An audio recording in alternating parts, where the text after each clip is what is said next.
Good morning, everyone. I'm Joe Pat Covington. I'm County Judge Executive, and this is a normal work session day, but we do have a short one agenda item, special called meeting item that we're going to call to order a special called business meeting. So what I'd like to ask everyone to do before we do that is to join me in the Pledge of Allegiance.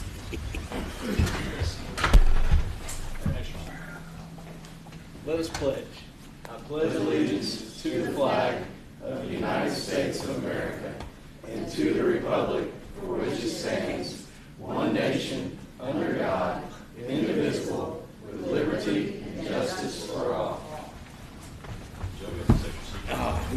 We've got him. We got a special magistrate this morning. Chad looks. Yeah, I don't see any difference. So we will ask Ms. Hamilton to call the roll. Mr. Hostetler. Present. Mr. Jones. Here. Mr. Wallace. Mr. Corman. Present. Mr. Ellison. Here. Mr. Pratt. Here. Mr. Livingston. Mr. Livingston is in the process of getting on, but we have a quorum and we can go forward. Mr. Colbert. Here. Judge Covington. Present. So with that said, we can do business and let the record reflect that we do have a quorum. The only item is one hand check, capital fund to general fund, or from general to capital, in the amount of $6,000. Would there be a motion to approve that motion? Second from Dwayne Ellison. Any other questions or comments? All those in favor, please say aye. Aye. Any opposed? Motion passes. And I think, let the record reflect that David Livingston is in attendance as well. Is there a motion to adjourn? Motion. Oh, a second. Second from Dwayne. Any other questions or comments? All those in favor, please say aye. Aye. Any opposed? Motion passes. So It's a good meeting. it's a good meeting. Slide back in. Now we will move on to our points of business here with our work session, and we have some special guests from CASA, and we have 7 volunteers that have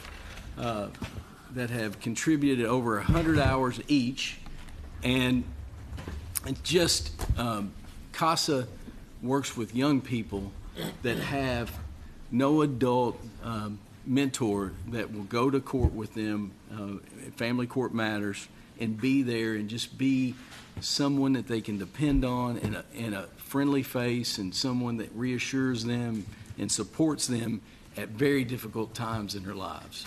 So we support CASA yearly, and it's a fantastic organization. And on behalf of the Fiscal Court, I want to thank you all for what you do for our young people. Melinda, would you like to share? Ben, would you all? I hope I set the table decently. You said it great, Judge, and we want to start by saying thank you. As you said, we're pleased to have financial support from both the city and the county, and actually all 7 counties we serve. So we are the only CASA program in the state that can say that, but we think it's a great partnership when city and counties come together to support the young people of their communities that hopefully break the cycle they were born into, no fault of their own, and go on to be contributing members of the community. So as Judge said, our volunteers are really the rock stars of the program. They are assigned to a child or a sibling set that are victims of child abuse or child neglect and find themselves in that family court system. And today we have the special honor of recognizing some folks that are receiving Serve Kentucky Awards, which this is for hours logged in the calendar year 2025.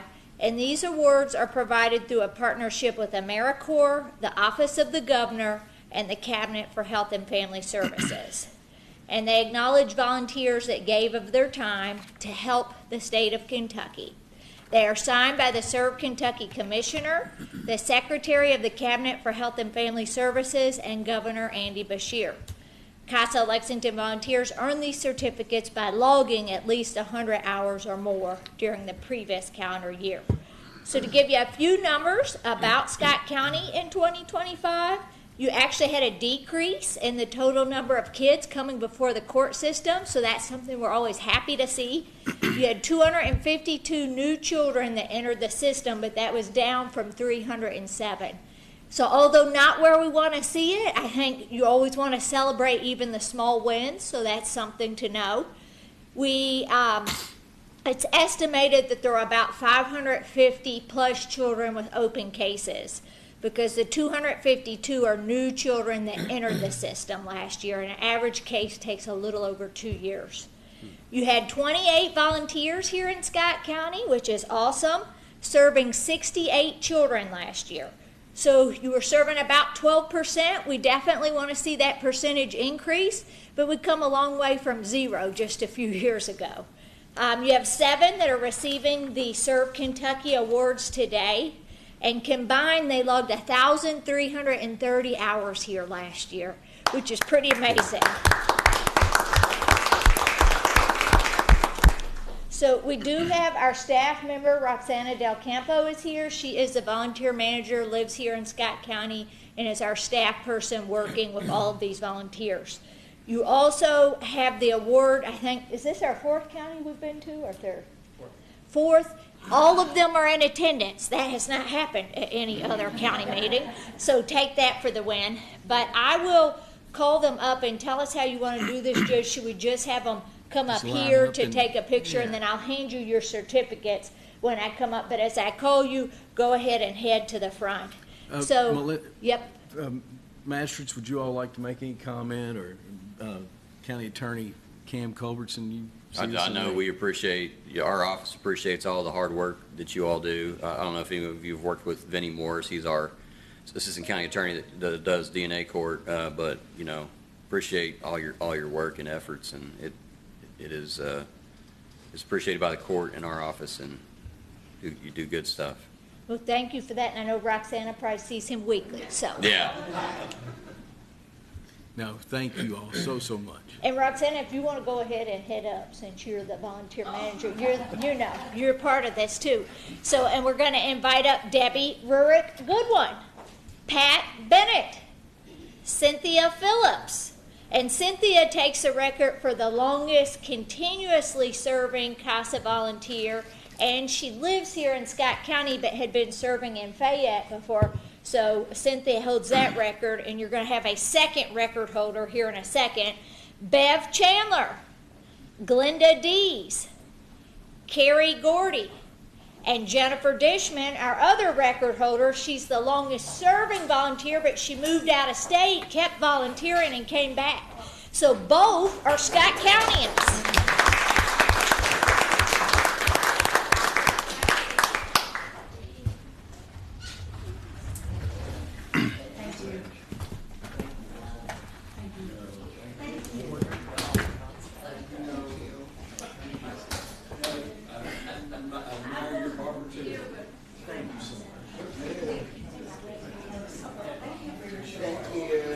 Can we all shuffle this way, three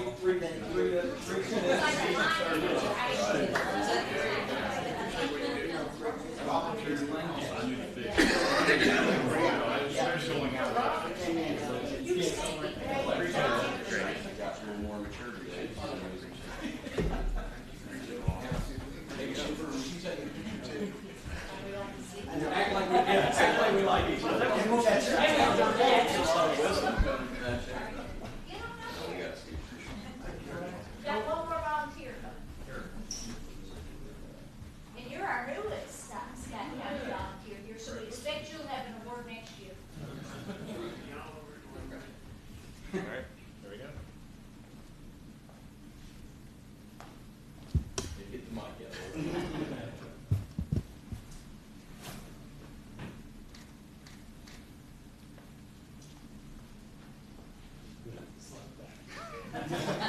Linda, how many total out?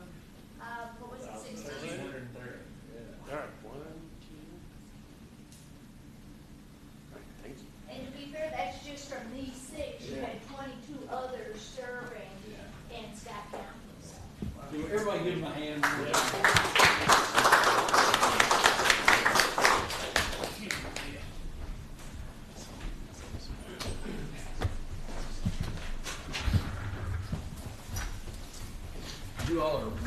stay. Our next guest is but if you need to slide out, there is no judgment. If I was you, I would. Yeah. Thank you all. Our next presenter is our own John Burke and Tony McDonald from the Scott County PVA's office, and greatly appreciate you coming to share the annual report, and look forward to hearing. So thank you so much. Well, it's my pleasure. So since we're on record, I am John Burke. I'm the Scott County Property Valuation Administrator. So I put actually a little packet together, laid on your desk, also tossed a little candy on your desk as well. So David, Ryan, if you don't get yours, We'll eat it. this bunch We'll up eat it here, for they you. kept your candy. So why am I here? So every year I usually give an annual report to Joe Pat Covington. I'll have some sit-down time with him and just go over the current numbers for the current year that I'm assessing. So this year, him being the great delegator that he is, he took the middleman out, which was himself, and asked me just come up here and do this presentation. And I don't mind doing this and be happy to do it, every year if you'd like me to. So basically, I put a little packet together. I'm just really going to go over the first 3 sheets. The rest of it is just some fluff, some other general information. I actually wrote a few blogs for Jack Connors for his new role as the Scott County United. So he'd actually called me up and said, hey, can you put together something that just kind of tells what a PVA is and what he does? You'd be shocked at how many people that ask me out and about, especially the youth, what do you do for a living? I tell them, and they go, okay, what is that? What do you do? So I put together a little sheet there on that. Also, he asked me about growth. What's going on in Scott County? And how is that affecting your office as far as technology and what you have to do to serve Scott County? So that's also kind of towards the back. So again, that's just some reading material for you later. What I'm going to start with these stats is it's nothing new. I know you all kind of already know some of these numbers, but it does just show Scott County in the direction it's going, which is still growing. It's still the fastest growing county in the state of Kentucky. Nothing's changing. So in the stats, and I just pulled this up a few days ago, population Scott County as of 2026 is now 63,900 people. Of that number, almost 42,000 in the city limits of Georgetown. That's a staggering number. I can remember being a kid at not even half of this, maybe a third of this. That's not that long ago.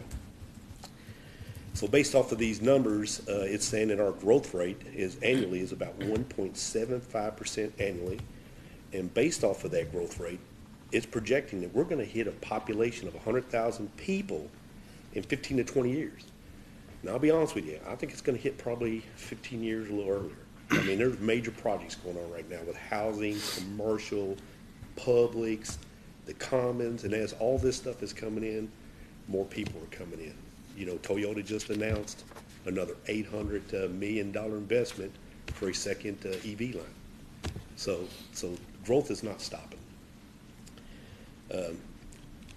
This all kind of goes back to supply and demand, and always kind of tell people that Scott County is just so big, and it's not changing. It's 285 square miles of land. That is it. It's always been that way. It's always going to be that way. So as people pour in, that gets a little smaller, and the price of things just go up. It's just the economy. It's the way it works. So some more stats. So when I took office as the PVA in 2023, we had a parcel count that was around 24,500, and we are now at 25,475. Now that's just 3 years, and we have grown by 882 parcels, and that's about a 3.6% increase over 3 years. Honestly, that's really not that much. But again, when I'm talking about parcels, I'm talking about total defined areas that have a GIS number. Where maybe over that period of time, farmlands, somebody's cut something off, and now there's a new account, and now it's tracked under whoever the new owner is, and we just track it as it's developed out. If you can go to page 2. So the main reason for this report is each year, as I'm turning over all my data from January 1st up to about now, I'm turning over tons of reports to the Department of Revenue. Just sent off my first recap about 2 weeks ago. It's actually due on the first Monday of April. I'm always about 2 weeks to a week ahead of time. I like to be on time with my schedule because it helps everybody else stay on time with your schedules.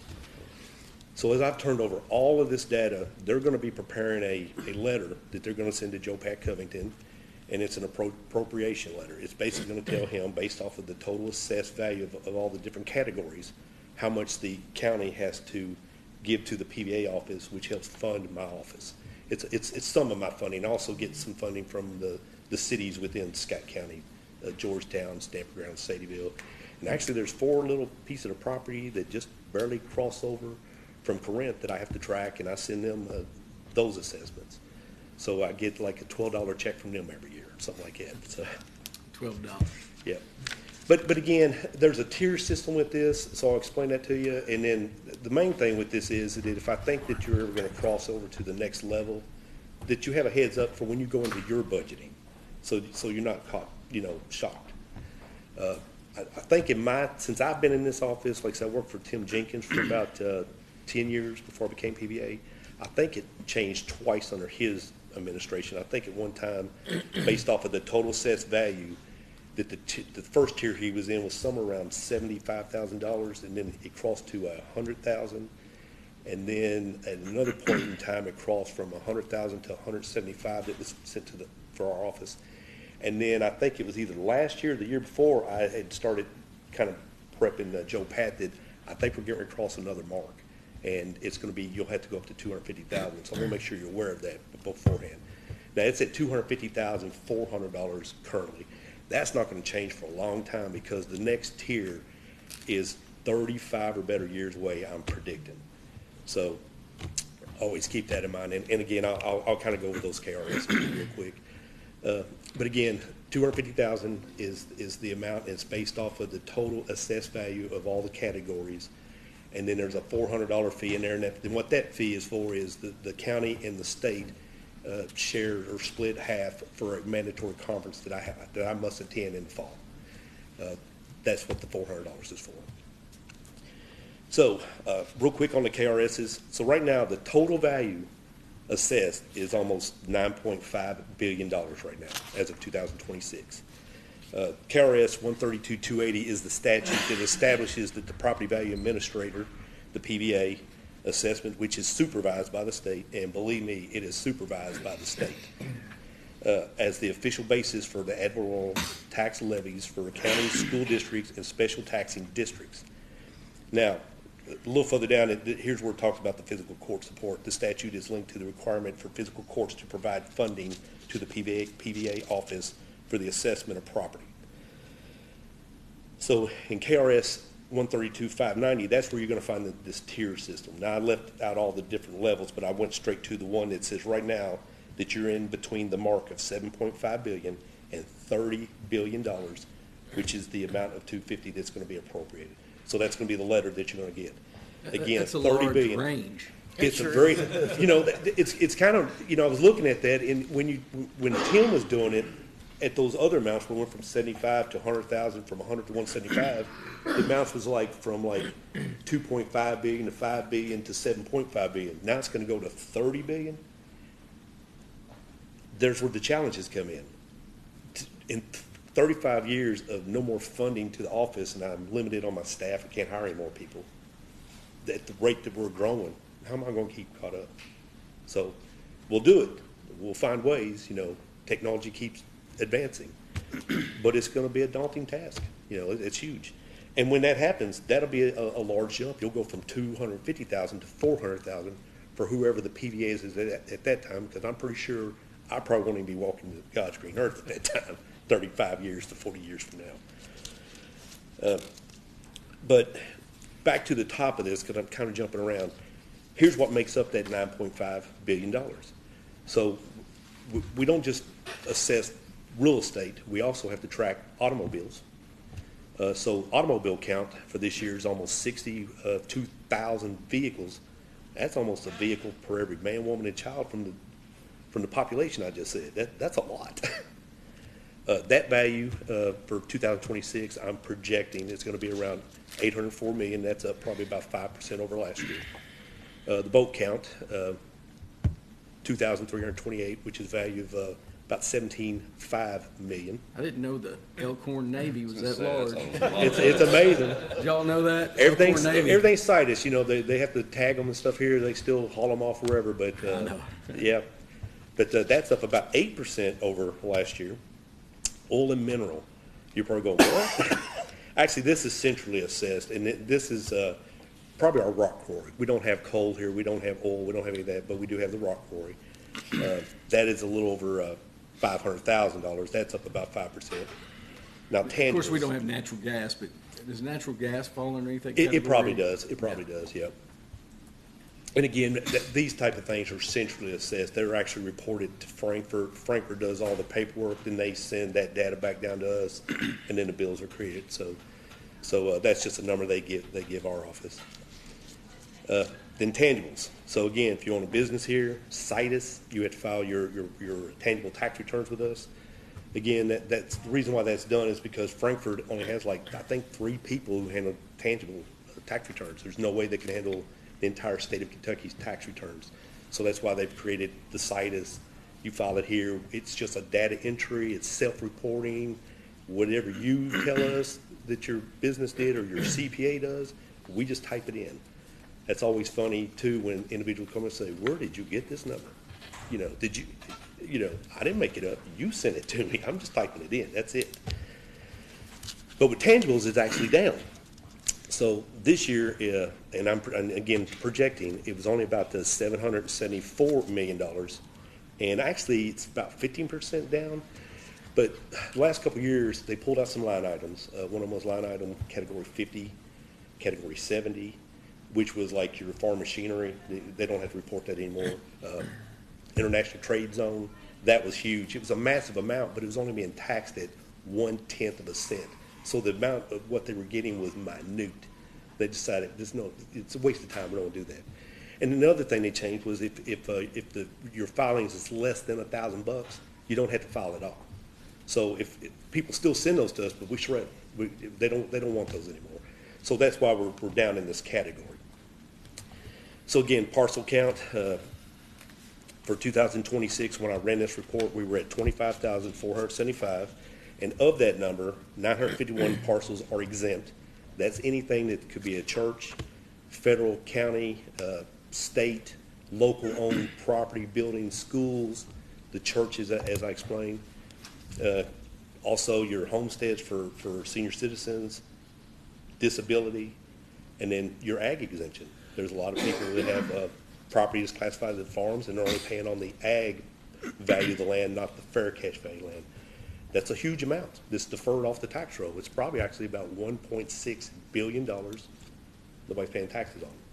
But that's all per statute and it's by the law that those exemptions exist. And it's good. It's for good reason. We need our farms. We want to help the elderly and people that are disabled. So again, further down of that real property or real estate of that count, residential count is a little over 20,000 parcels. And that total value now is a little over $5.3 billion. That is up 7.2% over last year.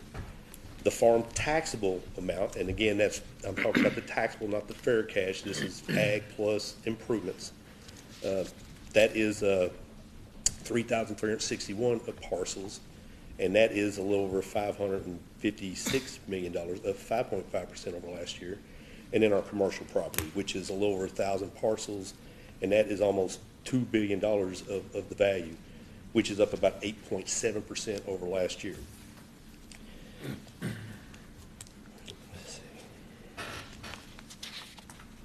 So next page is kind of the last page. So those, again, daunting numbers. Yeah. Before, like gathering all that data, you had done you had purchased a new system a few years ago, I believe. It's called Eagle View. Eagle View aerial flights. Yes. So that's part of how I'm keeping up with this growth. Again, I can't add to my staff. So I've actually, with the money that is appropriate from you all and given to me, that's how I run my office. So I use that to pay for an annual flight now to help us, identify and and do some of this workload. It's hard to get out and go to every single property. The law says that I'm supposed to assess everybody annually, so there's a misconception there. And then there's what they call a quadrennial review. That's the 4-year review. A lot of people think, well, you're only supposed to assess my property once every 4 years. No, that's not what it says. That is a 4-year, I like to call it an inventory. That means within a 4-year period, all existing property, I have to look at some way, shape, or form, either on site or through an aerial, and see if something's changed.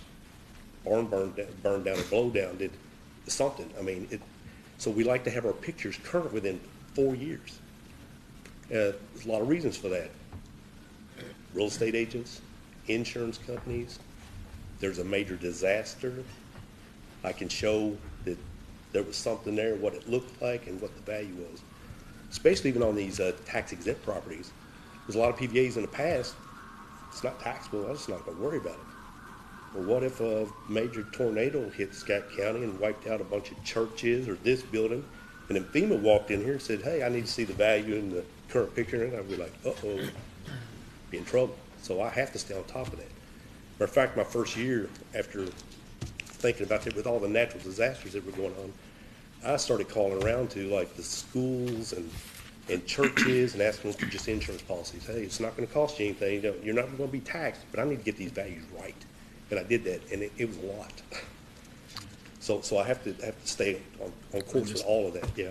I knew we very had important. helped invest in that, and that was You do. a big tool, and And it's just not a great tool for me. It's a great tool for the other departments in Scott County, your emergency services, 911, the police, the fire department, EMS. I mean, right down to even the school board, I believe they use it to help the bus routes, to be able to look at those flights in new neighborhoods. And so everybody uses it. It's important. And that's what I use this funding for. So and the flight's kind of expensive, but that's what the money's there for, and it helps out the community, and that's what we use it for. I use it for our website, free access. A lot of PVAs don't have the money to do what I'm doing. Anybody can get on our website for free and just look up anything they want to look up. It's great for economic growth. I think it's a Development, I mean, great it's- resource that Yeah, absolutely. people don't have to pay for, but that's not always the case. That's Yeah, not you always stole the my case. comment, because I use it all the time. Well, again, back when Tim was a PVA, when I was here, there was a flight done in 2010. There had not been another flight until P&Z picked up the reign, and they called him up and said, hey, we've got to have a flight. It's been almost 10 years. They did it in 2019. We went 9 years without a flight, and you would not believe the stuff we started finding. It's important. I would add too that to the extent that I use it, your all's website is very navigable compared to like some other counties, so good job. I love hearing that Yeah. because, yeah, I'm proud of the website. But on the last page gives a different breakdown. So everybody's like, oh God, you just said we're up about 7% No, it's in those areas of those totals, but for reassessment, it's really not that much for this year. Actually, the last 3 years, I've been doing a lot of catch-up work, and I'm kind of in good shape. So this year, it was more commercial that I looked at, especially with all the new commercial, the things that are getting ready to come in. And I also went out in the county and looked at land values. Land values are just going through the roof, and I was low on a lot of those values. So I've been correcting land values, and by correcting those, which any appraiser will tell you, that's your first component. That has got to be right. Everything else is wrong. So as I've been getting the land values right and kind of reallocating and pulling property values down a little bit, then looking at it, I can see where I'm off. So that's what I've been kind of doing for 26. So of that, we basically have risen from last year, $544 million. That's 7.5% over last year. But of that 7.5, a portion of that is new growth. That's not for me reassessing. That is just new land that's been cut off farms, they've cut into lots, there's new homes going up, new businesses. That was 2.9% of the 7%. That's without me doing anything. I'm just tracking that new growth. 210 million right there. Deed transfers. That was the other piece of this puzzle.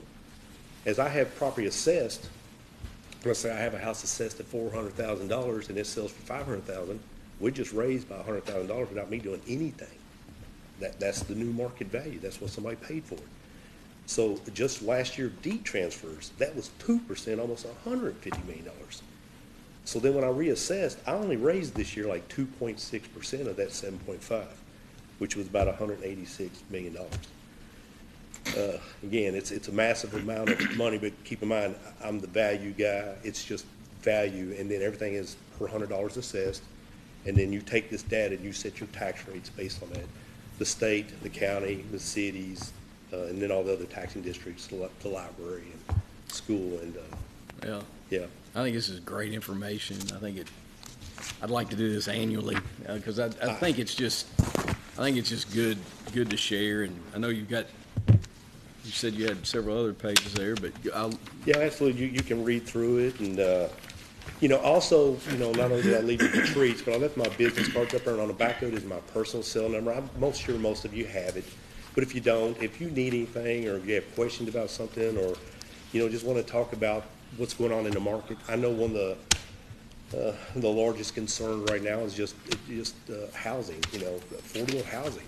And when I look at this kind of data, it's concerning to me because with the way I have to do my job and apply the law, I have to follow the law, and then there's no exceptions for people that are disabled, the senior citizens with the homestead.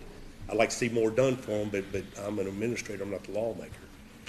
So there's things that need to be done, but I was reading stats last night that said that, of course, in the United States, I think it said that there is a 4.7 million housing unit shortage. In Kentucky, of that number was like 210,000, which in 3 years, it'll grow to almost 300,000 shortage. And this has come from where they kind of stopped building when COVID, and not just COVID, but even further back when we had what they're calling the Great Recession, when we had the banking, crash. Yeah, I do too. That's when I became a realtor. You see why I'm working here now. well, and in Scott County, it's like 4,000 units. So the only way that, in my mind, that this can be relieved, again, is supply and demand. We've got to get the units to where there's plenty of housing. I always like to bring things in simple terms. Let's call houses milk. 10 people go into the store to get a gallon of milk, and there's 1 gallon of milk.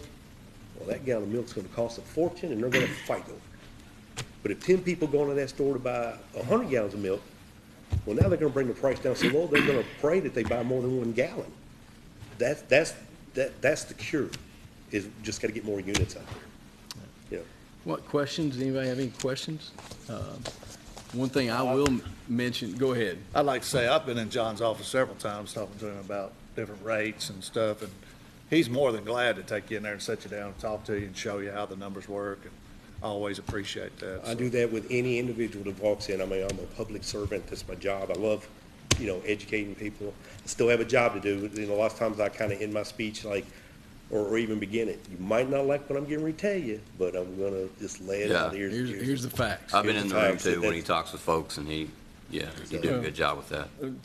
I agree with you 100% and appreciate that comment. The PVA office is on the second floor, and it is a constant stream of people coming and going, and Tony and your team do a great job. And I appreciate that, Judge. Always, those are not easy conversations. Yes. And appreciate the professionalism that you bring to the table and all your staff. Appreciate that very much. I will say, Board of Assessment Appeals, and that process will happen again in June. That's correct. And that's an annual process that happens right here. And then I need to double check, and David Livingston or anybody else might be able to help me. At one time, there was a proposed bill that if property tax went over the 4% threshold, that automatically it was going to the ballot. I do not know if that passed or not. We have made it a practice, and I'm very supportive of the fiscal court and their efforts to lower the rate so we're never over that 4% threshold, and trying to be very aware of the growth in assessments and how that impacts our community, and trying to keep that rate adjusted below that threshold, just to not impact individual taxpayers. So we need to check on that. That's a thing that needs, but, you know, my recommendation, as long as we can, will always be to keep that rate below that 4% threshold. And I think I'm seeing heads nodding. I think everybody agrees with that. As long as we can do that, that's a goal for us. So, anything else or any comment from anyone in the audience?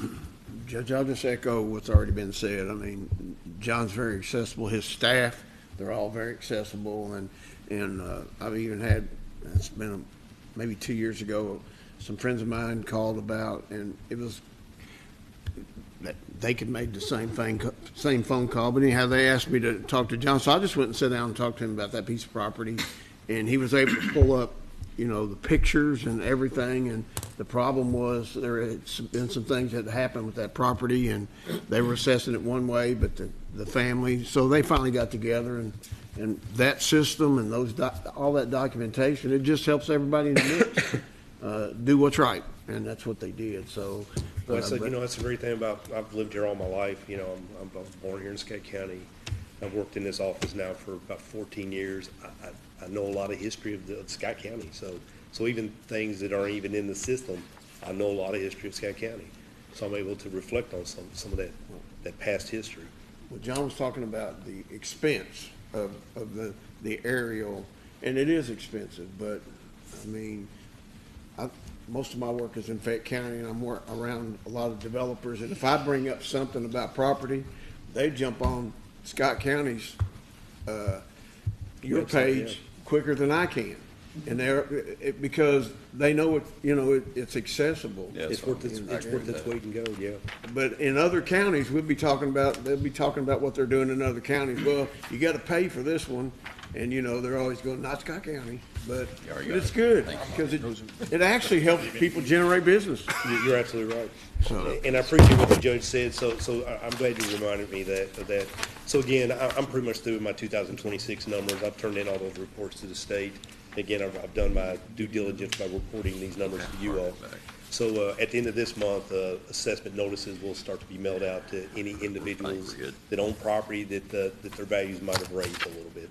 So again, we do that every single year, and they'll be notified that the open inspection period is getting ready to start, and it's the same in our calendar. It starts the first Monday in May, runs for 13 days, includes a couple of Saturdays. That's the time for individuals to come in and talk to us if they disagree with the assessments, or at least find out why we moved them, Once that's done, if they disagree, then we go into, they have the right to appeal, and I'll walk them through that process, and that takes place about 25 to 35 days at the close of open inspection, and then that's in June. So, yeah. And as you can see, as we're growing at the pace we're growing, Joe Pat is always right in what he just said. We're growing at a faster than a 4% rate, so that's going to always help suppress the tax rates. I always tell people, if I stopped what I was doing right now, if I cut the values completely in half, well, tax rate would just double. Because the county and the cities are entitled to the exact same revenue that you started out with last year. You have to. You got bills to pay. Payroll, it's just the way it works. So then you have that opportunity at that time to look at three things. Do I take a compensating rate, which you can do that because of what's going on with this growth? Or do I take 4%, and again, there's no recall for that, you're allowed to take a 4% on your revenue. And then you just divide that into my big number, and that's your rate. Or if you need more, you're allowed to ask for more, but then that's when it becomes subject to recall. So always kind of keep it in mind. Well, we appreciate you greatly. I appreciate it. Since I'm standing in front of a podium, can I preach just for a second? It's just We can't pass the till. We can't pass the plate though. That's fine. That's fine. You already have. I'm the one that gave the gift. Well, That's true. I was up early this morning. This is in one of the holiest of weeks. Today being Good Friday, we know that Christ our Lord just went through some tribulation. He's been beaten and scorned and scourged, and around the time this meeting started, he's starting his walk to Calvary. carrying a cross, probably weighing about 100 to 150 to 300 pounds, depending on whether it's just the cross beam or dragging the whole thing. And he's taken to a place where he's going to be crucified for our sins. Suffers for about 6 hours on that cross, and he breathes out his last breath and cries out that he's finished. But that's not the end of the story.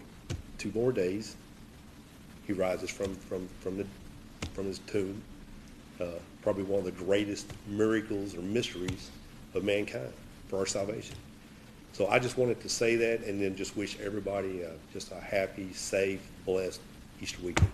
Thank you. Thank you very much, guys. I appreciate you Thank inviting you me. all. Thank you, Tony. With that said, then, we will move on to Kelly. And I have talked a few times about a concern related to some noise complaints. And I'll let you take it, Master Corman, from here, and then maybe open up the discussion. We've shared the draft of the standing noise ordinance that we have. Kelly, I'll turn it over to you. Yeah, okay, well, I appreciate that. And so I had somebody reach out to me 2-3 weeks ago, and this was their complaint. They live out in the county, live on a 5-acre tract, and their neighbors have teenage boys that have motorcycles, and they've started riding motorcycles on maybe a Saturday, 3 or 4 of them at a time for hours at a time. And he can't really go out and enjoy his backyard, his, back living quarters, because it sounds like chainsaws going for 3 or 4 hours. He talked to the neighbors. They didn't really respond. He's called the sheriff's department. They came out and said they didn't feel like the ordinance we have addressed the problem. And so I started talking to a few people, and I actually talked to Chad last night, and Chad's not here, but I'm going to tell you a quick story he told me where he had some neighbors where he used to live when his kids were small, that around midnight they would start having some drinks and start riding the four-wheelers, and it was the kids couldn't sleep, and it was obnoxious, and he went and talked to the neighbors. It didn't go anywhere. He called the sheriff's department. They came out, talked to him. They left. He said 30 minutes later, they fired the stuff back up and kept on riding. And so, anyway, the reason I'm bringing this today is I think, I live out in the county, and I don't think it has to be the Wild West. I think we should have some rights to some noise ordinances too. And I read this, and I talked to Cam about it a little bit, and I guess like some of the specific stuff, our officers, and I'm glad somebody's here, and I won't put anybody on the spot, but I'd be curious on their perspective, because I know it's a hard job to go out and try to figure out what's going on at that moment, and if it's a one-off and it's just somebody having a party, or it's a obnoxious constant, like every weekend somebody's doing something, which I think is a problem. So I'd be curious what you guys think, or if you have similar experiences, and of course, I'll kind of get into it too, the ordinance. I've had a complaint out where I live with some people running tractors at night, and farm equipment's exempt. And we all know farmers get behind occasionally, and they work late, and it might be obnoxious to a neighbor, but that's their business, and they need to catch up, and we get that. So in no way am I saying, and I think the ordinance addresses, on page 4, Agricultural stuff. And then it also addresses, like, I used to be in Kiwanis forever, and we put on the Scott County Fair, and we'd have truck pulls that would be obnoxious. But that was once a year, but I get it, people would still complain. But it kind of exempts some government stuff and some things that get put on. So anyway, once again, I know it's like a lot of things we talk about, and we're looking at ordinances, and we try not to make things to a specific issue, but like a general reason. Like what can we do to help people in situations, or help the sheriff's department go out and actually hand somebody something and say, this is a warning, we don't want to fine you, but it's midnight and you guys are riding motorcycles and your neighbors can't sleep. Well, Cam, I might ask you too, what you think as far as this ordinance, how that would address that, if it does. I think you could try to, if you got somebody complaining about loud motorcycles or whatever, you could try to wedge that into this ordinance, but if you just read the ordinance, it looks like it's mainly focused on like, loud music, partying, things like that under the express prohibitions. So if you really want to make sure we are addressing what you're talking about, you might want to consider amending it to add another express prohibition to deal with loud, vehicles or equipment or whatever, motorcycles. Because this has, the following acts are noise disturbances: radios, television sets, musical instruments, phonographs, similar devices, including motor vehicles, sound equipment, which to me that probably means like a radio or something. Motor Or vehicle parties. sound equipment would be a stereo. Yeah, exactly. Or parties and other social events. And some of y'all were probably here on the court when this was drafted. If Chad was here, he'd give us the history lesson. But I'm pretty sure that when it was drafted, wasn't the intent? Yeah. That just kept blasting loud music all the time, and we couldn't do anything about it. And that was, yeah. So it wasn't really to, The church was being loud? There's more to it. yeah. She didn't like the. Thanks for standing in for Chad.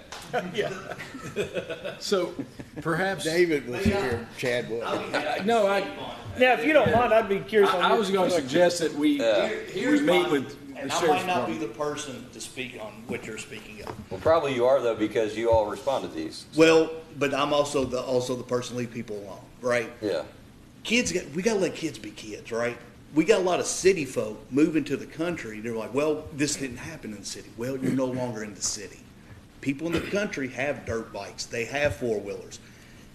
If it's 3 o'clock in the afternoon, I'm sorry, that's not unreasonable. Now, me personally, when you get to that 10, 11 o'clock at night, now we're starting to become unreasonable, right?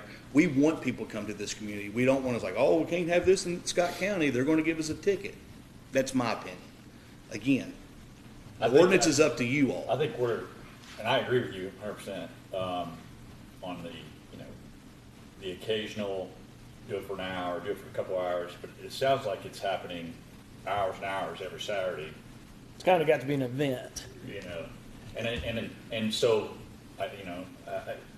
they have the right to do that. Exactly. I mean, they have dirt bikes. They have the land. Yeah. Who am I to tell them they can't ride a dirt bike on their own property? What I see on this is down here at D, it says from the source of the noise, a distance of 50 feet or greater.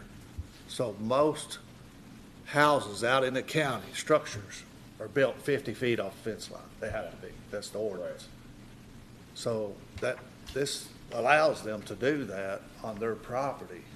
But some of these residences that were grandfathered in, that may be only an acre or two, they're not 50 feet off.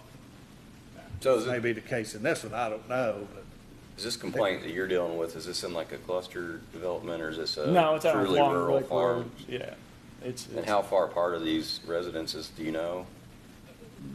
pretty far apart. Yeah. But I mean, when they're riding on their They're just property. riding around the property Right, I mean, edge. they're coming within pretty close distance of his. And then we also have a large population of people that work second, third shifts. That's And that's the just world being we the live in. devil's Yeah. advocate, like, and I get it, man. I grew up in the country and I want to live in the country so I can Yeah. do stuff like that. And then, it'd be nice if you'd be a nice neighbor, but then sometimes too, I think we got to look at something to give a little bit of teeth to when something is obnoxious. But once we do that, also, are we also infringing on their rights to ride their go-kart? You know what I'm saying? So it's a double-edged sword, right? No, I get it. It's tough. To me, from law enforcement, if it's reasonable hours, I understand the aggravation. But 3 o'clock in the afternoon, 4 o'clock, 5 o'clock is not unreasonable. That's just me. But That's even my if 2 it's 3 or cents. 4 kids riding motorcycles for 2 or 3 hours at a time What time are we talking about here today? in the afternoon, I mean, I get it. I'm just, passing along the complaint. No, yeah, absolutely. In my neighborhood, I live in the city, I live in Bradford. During the spring, summer, and fall, there are people that go to Toyota in the morning that ride Harleys. And when they come down the street, it wakes me up every morning. But, it is what it is. And it's not 2 or 3 hours, but it is not conducive to having good sleep. But it's, I can't say anything about them and their vehicles. So, with the kids, I'd sure rather those kids be out riding on their own parents' property than out in other mischief.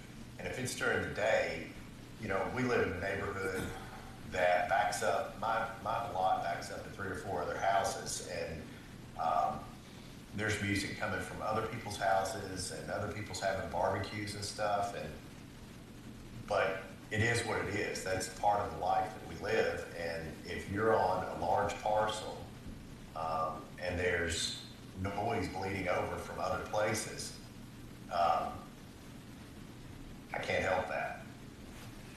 And David, I understand what Sound you're carries more in the county too. Well, and I get that, and I'm just talking about like what Dave's talking about are normal things. I'm talking about something that might be just a little more obnoxious. I'm free to shoot guns at my house, and that's one reason I like living in the country. But I'm sure if my neighbor was trying to enjoy his day at the pool and I stood in front of my house and shot for 2 or 3 hours and invited friends over to all shoot with me, that might be obnoxious. Well, it would be more obnoxious if it's every day Or every if it's just Saturday. one It's every day. Saturday from 1 to 3, I have a group of guys come over, and it's peak pool time for my neighbor. Well, you're not pool guy. But on the other If you're hand, not a that's pool guy, didn't know we you're were the shooting invited. guy. If he'd invite me over to Exactly. swim, You're the shooting guy versus the pool guy. on the other hand, exactly. That's but what I- they do for relaxation So, for but 2 or 3 my hours. point is, it's just like, and I agree with what David's saying. We get neighbors up and down our street that drive with loud cars or radios or whatever, and that's normal. But if something is persistent, and It would be nice if they could figure out as neighbors how sure, to work it out. but if you can't, That's our problem. No neighbors want to talk to each other anymore. but like we all agree, Chad's situation is probably, Yeah. abnormal. So, what could we do in that situation? I mean, just, can the sheriff's department write them a ticket and say, hey, you guys are over here riding 4-wheelers at midnight, or? Again, if it's after 11 o'clock, in my opinion, 11's probably my latest cutoff, right? 10 o'clock, I'm usually in bed, but a lot of people aren't. 11 o'clock's kind of my cutoff, and about 7 in the morning. That's kind of my rule of thumb. That's typically what What's the city's, campground hours, The city start at 10? maybe. I think the city. Ryan Pratt wants to comment. Go ahead, Ryan. Yeah, that was just along what I was about to say. I was actually just looking at the city ordinance right now. They have specific times. So if we actually change the hours, it would be legal during the day as long as you wanted to ride ATVs, dirt bikes in the city. It would be illegal in the county. So I don't know if maybe we need to look at times, kind of like the city, like, with everybody else. I don't think we should restrict the rights of property owners to do what they would like within reason on their farm during the day, right? If they want to ride dirt bikes all day, I think that should be legal. I am with Kelly and, Chad's issue from a couple of years ago that maybe we need to look at some times, so. The only thing, of course, is nighttime shooting. People do shoot at night to practice for, coon hunting and things like that. So it's not illegal to shoot at night. That's another thing you're gonna have to address. The other thing I might add to this discussion is like if you don't change the ordinance, a person still has a civil claim for private nuisance that could be enforced in civil court. So they still have that remedy. This would just criminalize it, basically. It'll allow you to cite them and Right. them get a fine. But like anybody, if they're saying their neighbor is making such loud and unreasonable noise that it's like devaluing my property, they can take them to court. Just throwing that out there. Right.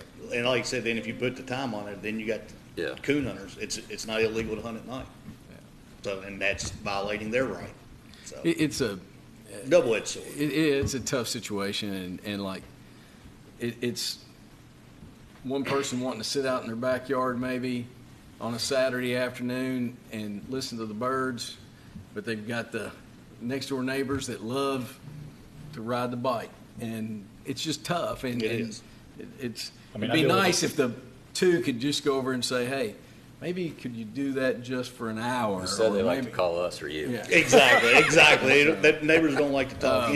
And I'd rather kids Usually be out there's also riding a dirt dog bikes. involved. I think it I was usually deal with a dog, I'll David be on that my said it, patio and out barking at it. causing havoc and being criminal Too issues, much right? points all So, the time. Kelly, anything like No, I think just if everybody would kind of think about it, and I'll get back to the guy that's called me and say that we're just considering looking at, what our options are. Maybe Ryan's right. Maybe we can put some times on here, or But I would like to see something with a little bit more teeth where, like, if you show up at midnight and something is really a ruckus, you could feel like you could say, we're going to write you a ticket, or there's some action that we can do. Well, I think we would divert at midnight to the noise ordinance law, typically, as long as it fits within statute, as far as, like you said, it was mainly meant for, best I recall, was for music, loud parties, things like that, because she didn't like the church that was beside her, and that's who got the ordinance started. Well, I mean, when I read the first letter A, to provide public health, safety, and welfare of the county by prohibiting excessive and disturbing noise. And then it goes on to say other things. I feel like it kind of addresses. Because when it says and, you got to fit all those. Yeah, in it's too. kind of confusing how it's written, Kelly, because it does, like, it seems like the first part would catch this, right? But then when it goes into the express prohibitions, it lists specific acts that probably wouldn't catch this, like you said, the loud stereo or whatnot. That's the word and, you got to get it all in there. So if you want to make sure you catch it, you probably need some kind of clarifying language. Yeah. So maybe we can look at this, and if you want to put any times on it or make any adjustments. Part B, the and, even uses the term to prevent noise, which is prolonged. And that goes to what Kelly's talking about. Yeah. But again, it's in the daytime. So what is prolonged? Like, I think if you all want to do, my personal opinion, if you want to put a time on it, I think that's reasonable. I think people would understand it's reasonable, I would hope, but the only thing my only concern on that would be is you need to be careful about hunters, because that is loud noise that's going to be into their property. And I know it's tough for you guys. It's a he said, she said. You guys go out and they 100%. said they just got on the motorcycles and they were staying Time on we it get for there, 2 we hours. don't hear anything, and vice versa. As Yeah. soon as you left, and it's probably true. Let's be honest, but we don't know if we don't see it, right? Right, but it just also is how fights break out with neighbors, and This is true too. when you start disturbing sleep. And Maybe we can look at this and maybe talk about adding some times Is there, to it. maybe some noise ordinance in other counties Probably, that I'm you sure can there look are. at that Yeah. might be different? I don't know. Usually counties are pretty relaxed on the Yeah. rules because of, that's why people go to the county, so they can have their toys, so they can shoot their guns, Most counties are there for a reason. They're farmland, they're people that want to live the extra space to do their things. Not, now, Scott County is a little bit different. Now people are wanting 5 acre tracts, but they want the city rules. Well, you kind of don't get both. Yeah. Well, Cam, can we look at that, and then any Sure. magistrate maybe provide any suggestions, and then we can circle back to it. Thanks for the Hey, comment. thanks for coming up and helping us Yeah. navigate. Sorry, I didn't say what you wanted to hear. Oh no, it's not an easy topic. Yes, 100%. We're going to move over, and Cam, I know you shared from the Public Service Commission Bluegrass Water case. Yeah. Could you just share? I think I mentioned to you all last week briefly, there's a little memo we sent out, and part of that was that Bluegrass Water had discovered some sort of accounting error in that affected their application, so they were proposing amending their application, and they had to propose amended schedule, and that schedule was listed on that memo that you all got. So anyway, I guess yesterday morning, the Public Service Commission entered an order which basically says, okay, you can file an amended application and you have until May 8th to do that, and then we'll set a new procedural schedule. They did not accept that schedule that Bluegrass Water proposed. So I think we're just kind of in a holding pattern or a reboot. Almost back to the drawing board. Exactly. So I've talked briefly with David Spinard. We've already sent requests for information, and I don't think we have to do that again. We've already been granted status to intervene. I don't think we'll have to do that again, but everything's just kind of going to be pushed down the road. So that's where we are. Any questions there? Did we ever get, I know we talked about this in our last discussion, about is there a procedure, or is it possible that they can look at making it usage and not a monthly fee? I haven't, my apologies, I haven't gotten No to him on problem. that, so I will do that, yeah. I mean, that to me is a big issue, and some of the folks I've been talking with, like I said before, in our last discussion, you know, some folks travel and are gone for a month or 2 months at a time. So, you know, they're still gonna get a monthly bill with no water usage. So, anyhow.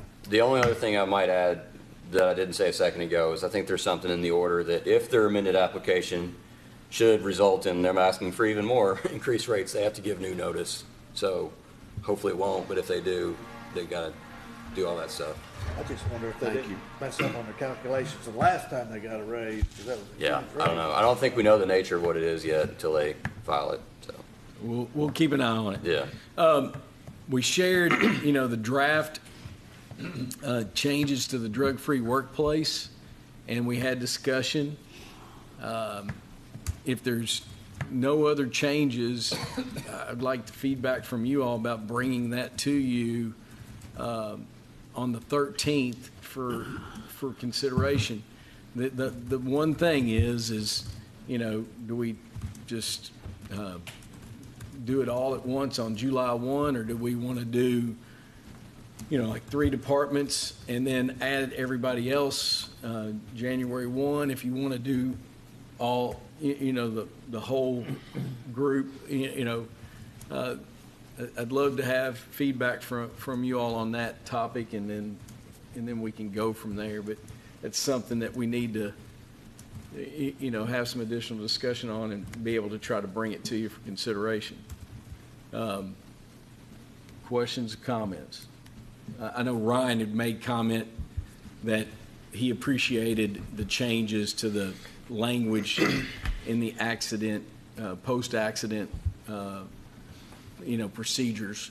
Any other comments, or, you know, I know Jeff, I talked about getting some cost estimates. Do you think that's something we can kind of have? It's not a lot of money, but it's just always a piece of the conversation. Yes, I can. Yeah. Any other comments? Well, because the cost kind of was why you were talking about Well, it's cost, but it's also just like, instead of biting the elephant, try to eat the elephant all at once. Like, it's kind of new, you know. It's just. But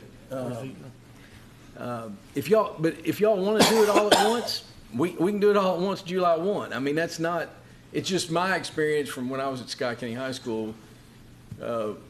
We did it in phases, and then eventually got to the whole group. But like Dwayne and I have sat, like, just be honest with you, like I've sat 4 hours with a high school junior waiting on them to try to pee. I mean, It tied down your day. What you do is, like, if you're going to randomly test, you're pulling people out of the workplace and. Well, on the outside of school type situation, but most of the time they just schedule and go over there at a certain time, don't they? Well, but Jeff, this would be random, and it. They come to the workplace, or would they? They go blue within an hour, right? Or no?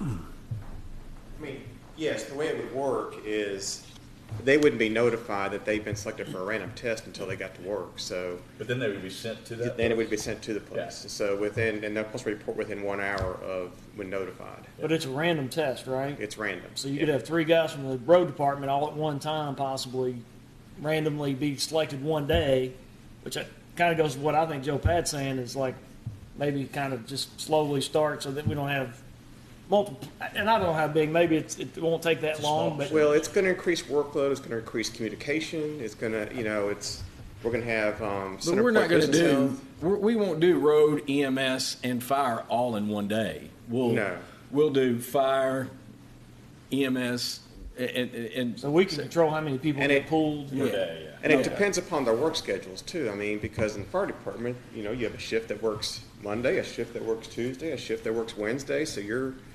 but still, that's a concern. We don't want people to be out of commission, for too long. So trying to navigate that so you can still have fire You'd have to protection. have people, I guess, on hand the day you're going to do it to fill in, right? We'd have to have some subs or whatever. Taking the whole truck out of service. Right. We gotta get that guy on, get that covered. Somebody's gonna cover where he's gone, yeah. And, you know, like, nobody wants to, okay, we'll do it at the end of their shift in the morning. Like, nobody wants to make somebody stay over to go take a pee test, you know, like, that's Right. not. I think if a person's under the influence, you want to know about that at the start of the shift, not at the end of the shift. No, yeah, no, and I agree. I was just talking about the logistics of when you randomly test, and not saying that, you know. But it'd probably be better financially for us if they do it during their shift or you're paying overtime. No, and that's Right, the I mean, that's the and they're thought. paying for somebody else to cover, well, no, I guess not. They'd be, yeah, So. just be paying overtime. So, what do y'all, you know, what's your thoughts? Joe Pat, I'd be fine if we, like, when we do it next week on the 13th, if we just make the motion, I know we're not making a motion today, but if we made the motion to do, you know, half July 1, and then in that motion, just go ahead and say, and then by January 1 of 2027, right, like everybody being, all county employees would be in there, I think that would be fine. So like, it would already be, we wouldn't have to come back to it.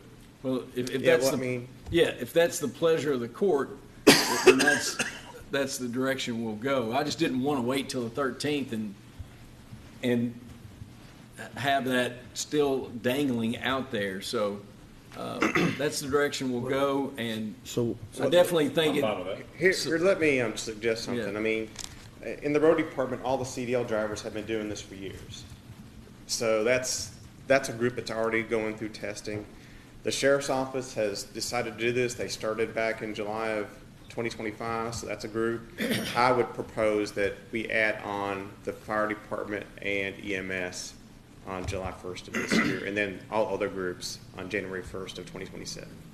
There won't be very many left, really. Yeah. But we well, so I'm glad we're having this discussion, because I was kind of thinking like Ryan, just the whole shooting match July 1. But with this discussion, especially some of the examples, of course, in the summer, we're not going to have snow plowing, hopefully, going on. But, you think about 3 guys get knocked out to go testing when there's an event happening and that's affecting a particular department. Could be the road department or whatever. So if we do this staged rollout, if you see some hiccups, we're going to know that, right? I mean, within a couple of months. Yeah, and that was the thought process too. If there's any hiccups, to be able to navigate those hiccups. Now, I would, like what you're saying, like I'd love to be able to give JR discretion. Like if we're in Jeff, like if we're in the middle of a snowstorm and it's scheduled to be a random day, do that a different day. like we're going to push it and give JR that discretion. And Scheduling has never been an issue with years of random drug testing that we've done. I'll get a list, or I guess Jeff will now, but I've always got a list of who needs to be on the drug test or whoever, and it's left up to the department head. I don't tell anybody until 30 minutes, you're going to take a drug test today. It's never been an issue if it's tomorrow or the next day or whenever. You've got a grace period there. And all this might change after this goes into effect. You might get up in the middle of the night and do it. I don't know what your. No, No, I think that, I guess, it'll be working hours, and and I expect that the person will still be in contact with you, JR. I'm not going to get in the middle. I'm going to have Center Point Business Health working with a department rep. And it's left up to you to schedule them if you're real busy or windstorm, snowstorm. like, and that's what I was saying. I wanted to give you the discretion. Never been an issue. Well, I just want to make sure everybody's on that. Yeah. Like, I know you're supposed to be there an hour, but if you're in the middle of doing something, as soon as they get finished, you need to. Yeah. So, sounds like something we can move forward with, and So if we do the whole group like July 1, is there more random testing for the rest of the year? Those groups? like if we start the whole group on July 1, then you're going to have a bigger pool that's getting tested, and But we would still do it department by department. I wouldn't put all 290 employees in the same pool. We'd have a pool for EMS, a pool for the fire department, a pool for road department, so we're gonna be pulling based upon that. Throughout the rest of the year. Yeah, and you're gonna do it once a quarter, Okay. random testing. Question. David, How, oh, well, not how, are we able to do this with jail employees and county clerk employees because they do their own hiring, firing, and all that stuff? we can double check that, but they are County employees. county employees, and they're subject to the county handbook. I mean, the employment policy handbook. So they're subject just like everybody else. And I'm telling you right now, I'm putting my name in a pool. So I'm there. That's up to other elected officials to do that if they want to. But I'm going swimming in the pool just like everybody else. Hey, I've got a question on, it's kind of off topic, but similar. So what's our policy now if a manager has somebody show up they feel like is under the influence? Do they send them to get tested, or? We have a reasonable suspicion policy, yes, to deal with that. Okay, so that's already in place. Yes. All right. David, we'll double check that and get back with you before we move forward. So with that said, just got a couple more things, then we'll wrap this thing up. John Ward, very proud. I know you all pushed in pumper number 6, engine number 6 at Sadieville. Chip said that you all actually pushed it in this time, didn't cheat with the engine. But I know everybody down there was excited, and you know that Sadieville station covers so much of I-75 in northern Scott County, and to have a new apparatus that is going to be reliable and dependable, very excited. Appreciate all y'all have done, and so we've got the new ladder truck and 3 new pumpers in service. So congratulations, and very proud of the fiscal court and their vision to support public safety there. You know, I will mention state budget, 2 items. The Central Kentucky Business Park Authority, through our regional partnership, received they passed the bill. It's going to the governor's desk. First year of the biennium will receive $10 million. The second year of the biennium will receive $10 million. That will be used towards that purchase of 725 acres in northern Madison County for site development and property acquisition.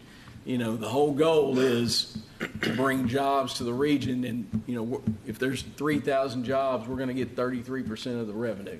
I mean, I cannot tell you how proud I am of your all support of this and the work that we've gone into doing this. And you all know the costs, and this is a revenue stream that will support our services here in Scott County and support what we do. So I think it's a fantastic, and I want to also mention that that the city, they were the essentially the requester, but we also supported it. The city, Matt Nunn helped secure $3 million for road improvements over there off of Delaplane. So we'll be hearing more about that as well. And the airport received $1.75 million. So that's all going to the governor's desk for signature. And one thing that I'm very disappointed about, and we'll continue to work on, is, you know, we really worked through CAECO, and this was a statewide effort to try to get additional help with jail budgets and jail issues. And I am sorry to report, but nothing changed and nothing was added. And it's very, you know, we're going to put $5.5 million in the jail out of our general fund. $5.5 million.